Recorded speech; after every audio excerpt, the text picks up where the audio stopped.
Alrighty. So I feel like, and a couple videos ago when I was in my car talking about stuff, I think I might have, I don't know, jinxed a couple things because I was mentioning how warm it was getting and how excited I was to get back on my bike. And what ended up happening is I got home that night and just wanted to, get my bike ready, make sure it was in good condition and all that. And it wouldn't start. So there was some troubleshooting that had to be done about that. I was really scared because I was like, crap, I'm going to have to go through this whole list of things, try to figure out what the hell is wrong. But I figured, maybe and hopefully, it was just the battery. Because anytime you leave a vehicle sitting, whether it's a motorcycle or a car, for at least weeks, if not months, the battery is going to be usually the first thing to go. Because the battery is like a regular battery, that's like in your remote control, or, just where it's, when it's on and connected, it's not like when it's not being used, like when you leave because like your remote control is technically always on. You don't press the button to turn on the controller and then start using it. So the batteries being in the compartment will basically use up battery life. It'll start draining very, very slowly just over time because it's constantly in this on position. And it's kind of like what it is with like anything, even if it does exist in an off position, it's pretty similar because it has to be like ready to go, ready to start, ready to turn on. So like there's always battery power like draining from things whenever it's connected to something. So if you're not going to be constantly using that thing as frequently as you're supposed to be, then the battery is going to slowly drain and fade. Because one thing that happens with cars and with motorcycles is that when you turn on the car or the motorcycle, the actual running of the engine and powering it and going around will charge up the battery. So even if your battery was at like, say, like 90% when you turned it on, it'll build its way up to 100% just from you driving around for a bit, making your commute to work maybe, or just something. So one thing that's recommended, especially in the wintertime, which is like I said, usually the time where motorcycles kind of get shoved away in the garage and covered and forgotten about for at least a couple months, it's wise to do something to keep that battery charged. And there's a few things you can do. One of them is, even if it might be too cold for you to make your daily commute, to and from work every day, if the weather's a little too cold for you and you don't want to make that trip, you don't have to. But the least you could do is at least once a week, just like start your motorcycle. Open the garage door, that way you don't trap yourself in the garage with all these, toxic fumes and, kill yourself. But you want to just, open the garage and just turn on your bike. Let it idle, rev the engine a few times. Just let it kind of circulate everything as it should be.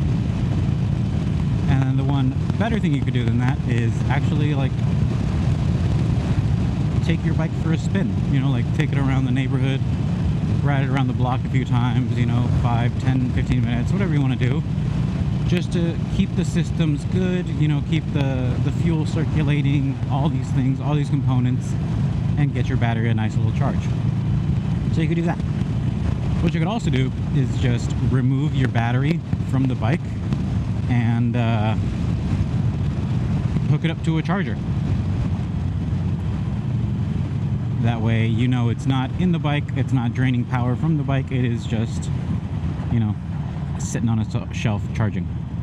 What you could also do is be a little lazier than that. They do sell battery chargers that you can just kind of hook up to one of the sort of like auxiliary like battery connections that bikes have. It's like the little double-sided thing where like it has two parts, one prong, like one male, one female, kind of like prong receiver thing.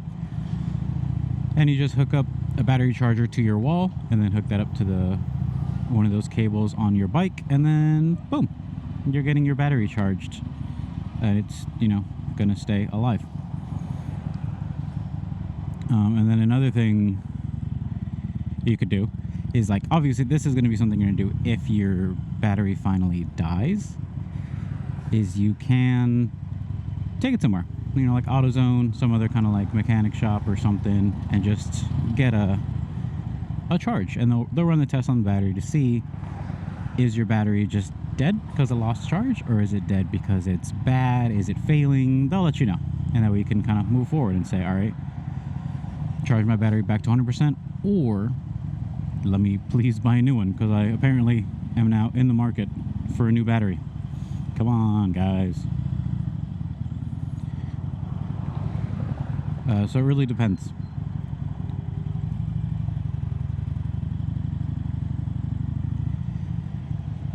Because one thing you could do, or at least, you know, once you see an issue and you're like, oh god, my car won't start, my bike won't start, just check the battery. Battery's always the first to go, and that way you know if your battery is 100% good. Unfortunately, it's something else. But I will probably say that 9 times out of 10, when there's a problem with any kind of bike or car, it's probably electrical in some way. Meaning it is an issue with the battery, or maybe some loose wires, something. So, you know, just try to troubleshoot what you can, and then get back out on the road. So I'm happy I was able to just charge up my battery, get it good, and then start the bike again, and we're freaking solid. It was great. And the other thing that I felt like I was sort of jinxing it is I was talking about how excited I was for it to get nice and warm and hotter, and just, you know, more acceptable, pleasant weather for just riding my bike. And then, like, the next few days it got super cold, and I think it even rained one of the days. It was actually insane. Come on, guys. So that made me also pretty sad, because I was really excited to hop on this as soon as I could, but I actually had to wait like a couple days, which is where we are now. Yeah, so we're just riding, getting comfy again. I know the cliche lines up in like the worst way possible, but riding a motorcycle is literally just like riding a bike. You know, you can spend some time off of it and might be afraid that when you finally do get back on it, you're gonna feel uncomfortable, you're not gonna feel as like good or confident as you used to. But nah, once you hop back on, all those fears fade away, because then you just feel how freeing and awesome it is to be on the bike, and you realize how much you missed it, and it's just awesome. Motorcycles are just so cool. If you could ever just at least ride a motorcycle once in your life, I recommend it. If you could ever own one for some time, I would recommend that a little more, because then that means you're riding it more than once, you know. Thanks, guys. Dude, I wonder what happened. I wonder if it's people being dumb, or if there's an accident or something. So that was pretty cool. For a moment, it was like sort of like just like motivation crushing in a way, because I was so excited. I was like, yeah, I recorded this in my car, you know, tomorrow I'm gonna get to do something on my bike. It's, you know, everything is gonna go so smoothly again. I'm so excited. And then my bike didn't want to start, and the weather stopped being as pleasant, and this, you know, so it was like, it felt like one thing after another where I'm like, oh my god, like the universe is against me. They don't want me to freaking make these videos, man. But it's okay, because here we are. And another thing that happened, which I'm sure I fixed right by now, because hopefully I'm able to upload all the audio from this video, is with the new camera and the new mic setup, I thought it would be as plug and play as the mic 2, but I apparently learned that there is a feature in the mic 2 that's kind of just like on by default and isn't really like mentioned to do something. It's called clipping control. That's just basically kind of baked into the microphone, which clipping control, if you know, to explain what it is exactly what it sounds like. It's a thing that helps control the clipping your microphone might have. So anytime you're in like super loud areas or screaming too loud, what it will do is lower the gain on the mic more than you already have. Like it'll basically take like control of it and say, I'm gonna lower this even more, because if your mic clips or continues to clip, you're gonna distort the crap out of your audio. It's gonna be unusable and it's gonna sound like absolute trash. So that just existed as like basically a permanent on feature on the mic 2. But then with the mic 3, what they introduced is what they call the automatic gain control. And so this is the DJI kind of wanting to give you more freedom and more control, and saying, hey, I know I'm going to be in a very good controlled environment. I know nothing's going to clip disgustingly. Don't mess with my audio, because it basically like normalizes the audio a bit for you. It does some audio editing on the fly. And some people that are like real audiophiles and want all the editing to themselves won't like that, because their audio is not coming in completely raw anymore. It's coming in with some minor tweaks, with this clipping control having messed with the gain in some of the peakier areas. And so what the automatic gain control does is it still does the same thing as the clipping control, where it lowers your highs, your low clippings. It's basically like a compressor. But also what it'll do, if you're somewhere where you maybe need to be speaking a little quieter, it'll boost the lows. So it like does a pretty good normalization, or pretty solid in like more controlled environments, to basically try and normalize your audio among the high volume gain, the low volume gain, and the middles, which is good, like I said, in controlled environments. But I'm on a like 800cc, almost 900cc motorcycle with the engine 2 feet away from the microphone, with the exhaust 2 feet away from the microphone, with the wind smack me around going through my helmet. You know, like there is a lot going on. Oh, I think there was like a full stop from like a cop car. Oh yeah, he's right here. Oh yeah, there's a lot of junk all over the freeway. Ooh, cool, interesting. Now we get to take off.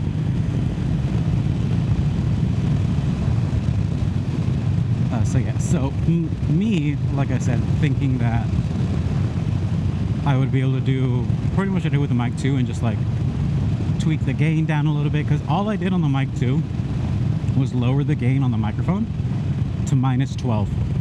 That's it. I didn't do anything else. I didn't mess with the like noise reduction, because on a, you know, in such a extreme environment like this, doing that wasn't gonna help. It was just gonna end up over processing the crap out of my voice, right? So I didn't do that.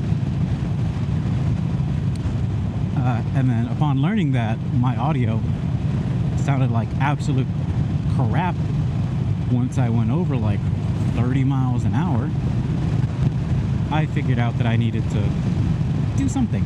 So I spent an even longer couple days troubleshooting, hopping on my bike and recording, you know, well, maybe like I need to move the position, maybe I need to move the microphone. And then it dawned on me, I was like, oh, maybe I do use this automatic gain control, and maybe I do turn on the low cut filter, and maybe I do turn on like the low noise reduction option. And so assessing all these different parameters, all these things, and found that automatic gain control is just like the exact start that you need to take you back to normal audio. Noise reduction low will help that a little more and boost it, but you are introducing processed audio more so, right? Because now my microphone is going to try its best to filter out whatever background noise it can. But like I said, I'm on a motorcycle. I'm literally inside of all of the background noise, you know, with the engine so close. with the exhaust so close, with the wind, like I mentioned, beating the fuck out of me. So it is what it is.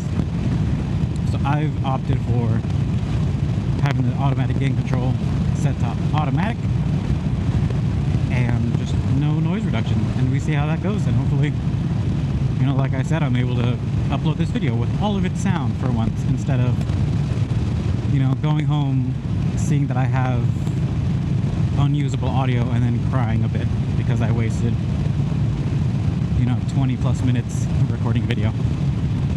So there's always all these challenges that come up, but like, you just gotta troubleshoot, you just gotta try your best to find a way to keep moving forward. These things aren't gonna defeat you. You can't let them defeat you. You know, it's all about moving forward.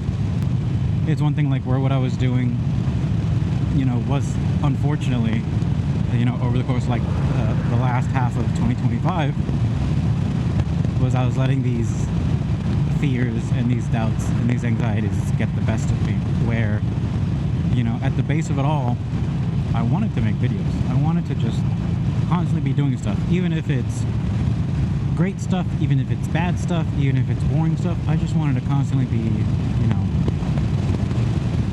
dishing something out for you guys.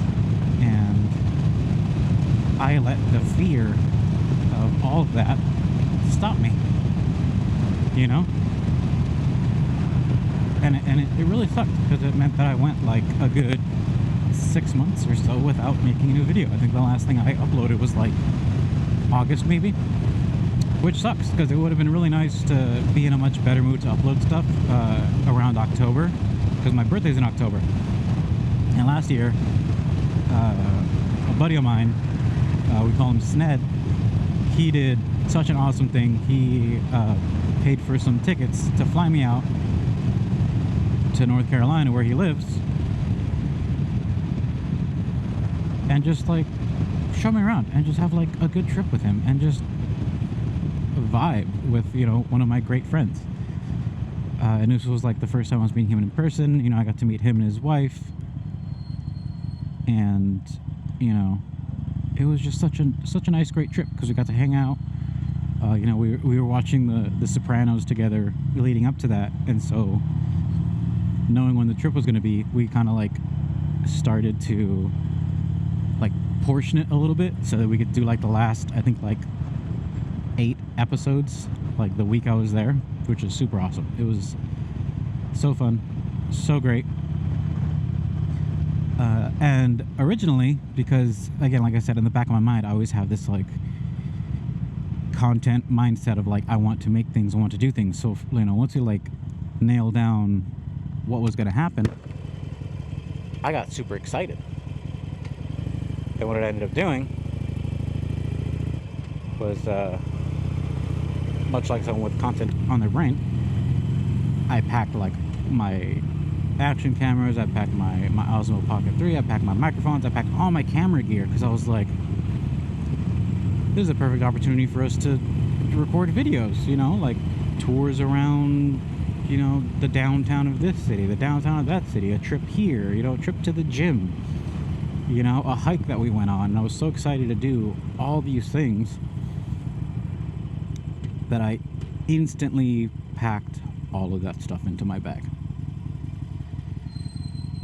But then it wasn't until I got there that like I kind of just lost the drive to really actually make videos. And I'll say it was kind of two-sided. I wouldn't blame it solely on like, you know, losing this motivation from like, you know, these negative thoughts or this like anxiety thing, because that, I mean, that was definitely part of it. But I would say that I think the more wholesome part of it was that once I got there, I kind of just wanted to focus on being with my friends and just getting to be, you know, completely unfiltered, not have to worry about how we're putting ourselves on to make these videos, you know, because like we could do, you know, some like everyday vlog stuff where we're kind of just walking around shooting the shit. But it also meant that in some cases we just had to always kind of be talking, like we had to like think of what we were gonna do, and just, I don't know, personally put too much thought into it when, once getting there and seeing like this is the first time, this is the 1 week I'm gonna get to spend all this time with him. I want it to just be us. I don't want it to be, hey, let's record 3 different angles of this video, let's do some get some B-roll footage, can we go back, can we pull in this parking spot and then let me set down my camera right there and point at the spot so that we can see us parking. Let's get some good B-roll of like cars driving on the highway. Let's do this and that, and like just overthinking it and doing so much more than I need to. And so I decided to not do that. I decided, let's just vibe together, guys. I still took pictures because I took my mirrorless camera. I took my Sony A7 III, and I at least still did that. I took a bunch of pictures of some of the hikes we went on. They took me into the mountains to see things, and the downtown area where there's just bustling kind of nightlife, and it was all just really fun. But with a camera, it was a bit easier because I was just snapping photos. I wasn't recording things and drawing attention to ourselves too much, I would say. So I'm kind of like torn with my decision there, because on the one hand I really appreciate having been able to basically, for the most part, kind of unplug and just focus on our time together and have fun and have a great time for our birthdays, because Sned's birthday is I think like 2 or 3 days before mine. So our birthdays are in the same week, so I got to spend both of our birthdays together, and it was really fun. And it was just a great time. And I guess my anxiety pushed me more in a direction of not wanting to put any kind of damper or feel like I was taking advantage of that to, try to make videos. But at the same time, I'm again sad that I didn't make videos, because that means I missed out on good opportunities to make content. But it is what it is. I just know that next time I do go over there and visit them, I will 100% be making any and every kind of video I can think of, because it's so nice over there. It's so beautiful. It's such a great time. We went to like all the good places to go. We went to all the places that I don't have over here on the West Coast that they do have over there. Like I went to Waffle House, which was really good. Unfortunately, there were no like crackheads fighting or anything, but it was a good time. It was fun.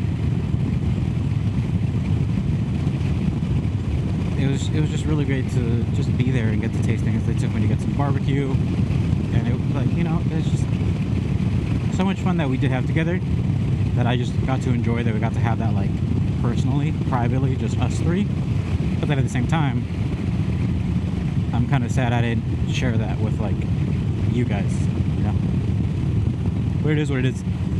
Can't change the past. You do what you can, and I'm forever grateful to Sned for flying me out there, and them for him and his wife for letting me stay with them for the week, so I didn't have to worry about either like renting a hotel and a rental car and all that. They just let me crash on their couch, their brand new couch, which was super freaking comfortable. Oh my god.